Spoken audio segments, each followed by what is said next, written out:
After years of waiting, a sequel to Tron has finally come. It's Tron Legacy. The reaction to this film seemed to be very split, and it seemed to be with very specific people. Anyone that was waiting for years and years to see a sequel to Tron usually don't like it. But the typical moviegoer just looking to have a good time with some okay effects and action seemed to like it fine. And seeing how I never got that big into Tron to begin with, yeah, I guess I'm on that boat too.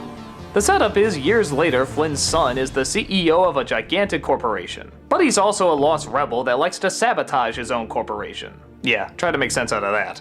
He's upset because he could never find out what happened to his father, but suddenly, all his questions are answered when he himself is sucked into the video game world. He finds what he thinks is his father, but honestly it's just a lookalike called the CLU.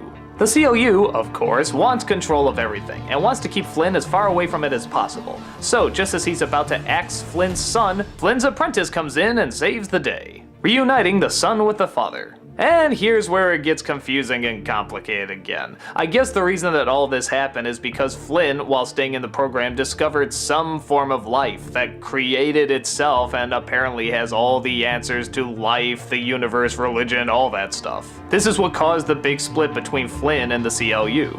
And the race is on to who can have total control of everything to take over the world or something like that. Like I said, it gets weird and complicated. And let's face it, that's not the kind of movie this is. This movie is here to be a straightforward action adventure with cool effects and a unique design, and yeah, that's pretty much what we got. I give it credit for tapping on some of these ideas, but they don't really follow all the way through with it. Or if they do, it's in a story that's way too complicated to understand.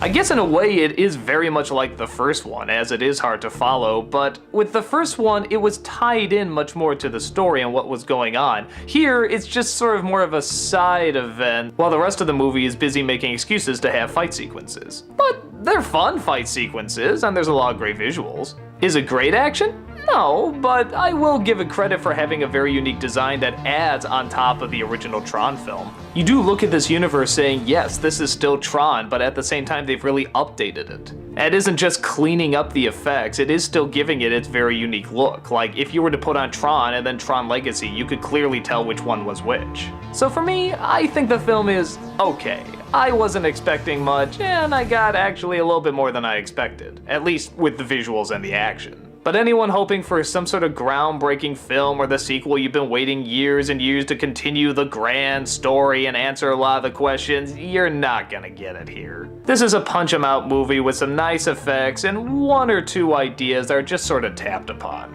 So hopefully you can figure out if that'll be to your liking and you can see for yourself.